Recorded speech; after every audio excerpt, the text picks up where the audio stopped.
کیا آپ کو معلوم ہے کہ مفتی صاحب کے ساتھ جیل میں ایسا بھی ہوا تھا؟ سنیں۔ اور اتنی زیادہ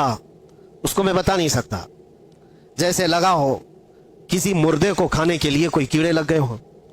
پھر دل میں احساس ہونے لگا کہ شاید میری موت ہو گئی ہوگی اور یہ کیڑے کھا رہے ہوں گے، کیونکہ غشی آ جاتی تھی، غنودگی آتی تھی، تو لگتا تھا ہم کوئی دوسری دنیا میں، کوئی انسان تو دکھتے نہیں تھے، سورج بھی نہیں دکھتا ہے، اندھیرا ہے۔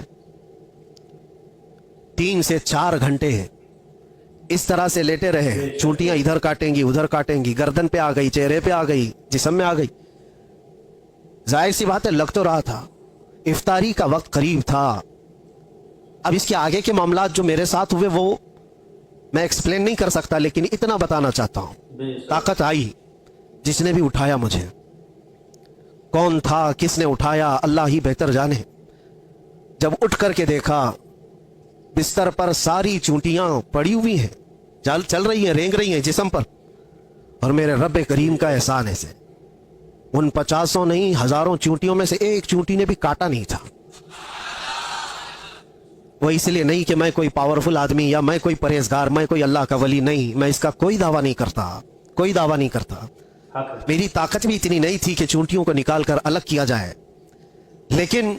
اور یہ بھی نہیں ہے کہ کبھی کاٹی نہیں، کاٹتی ہیں، ابھی بھی کاٹیں گی، ابھی اگر ہاتھ پہ رکھ دیں تو کاٹ لیں گے، پہلے بھی کاٹی ہیں، مچھر بھی کاٹے ہیں، ایسے ہم ہیں نہیں کہ ہم کو نہیں کاٹتے، کاٹتے ہیں۔ لیکن وہ سچویشن جہاں آدمی پوری طرح سے مجبور ہو گیا ہو، ہاتھ پیر ہلا نہ پاتا ہو، چونٹیاں چڑھ گئی ہوں اور پھر نہ کاٹ رہی ہوں، تب یہ احساس ہوا رب ذوالجلال تو جہاں جیسا چاہے اپنے حبیب کے غلاموں کی حفاظت کرتا ہے۔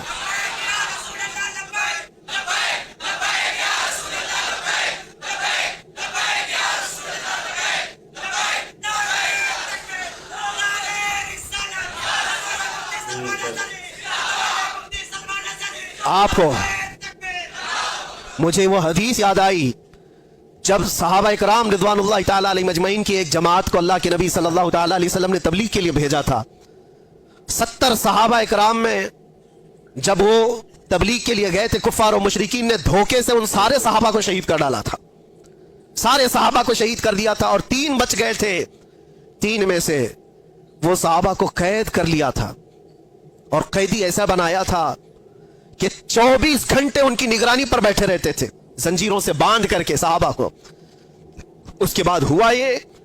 کہ اس میں ایک صحابی حضرت زید بن دسنہ رضی اللہ تعالیٰ عنہ، ان کو ان ظالموں نے نہایت ہی بے دردی کے ساتھ ان کے ہاتھ کی انگلیاں، ان کے پیر کی انگلیاں، ان کے ہونٹ، ان کے کان، ان کے ناک سب کاٹ کر کے شہید کیا تھا۔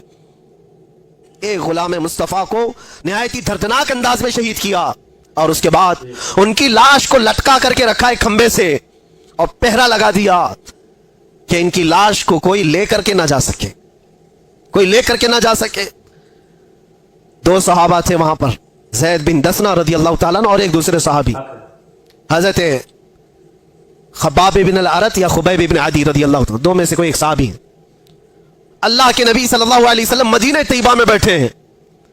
حضور پاک صلی اللہ علیہ وسلم نے فرمایا ظالموں نے میرے غلاموں کو شہید کیا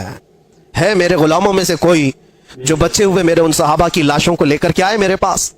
2 جری صحابہ تھے، حضرت طلحہ،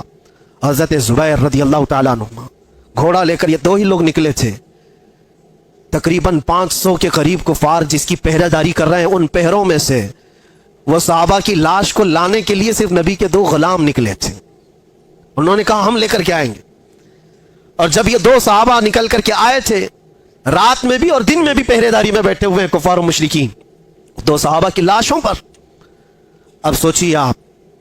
رات کے وقت یہ پہنچے تھے دونوں صحابہ، اور جیسے یہ قریب گئے تو دیکھا پورے تلوار سوتے ہوئے پہرا دے رہے ہیں۔ ان دونوں صحابہ نے اللہ کی بارگاہ میں عرض کیا کہ مولا، ہمارے پاس نہ تلوار کی طاقت، نہ بھالے اور نیزے کی طاقت، ہمارے پاس صرف ایمان کی طاقت ہے، ہم تجھ پر یقین رکھتے ہیں اور تیرے نبی پر ایمان رکھتے ہیں، تو اگر مدد نہیں کرے گا تو دنیا ہم سے کس طرح کا سلوک کرتی ہے۔ دیکھا یہ دونوں صحابہ دعا کر رہے تھے، وہ سارے کفار و مشرکین کو اونگ لگ گئی، نیند لگ گئی، ان کے بیچوں بیچ سے گئے اور ان صحابہ اکرام کی لاشوں کو اٹھایا۔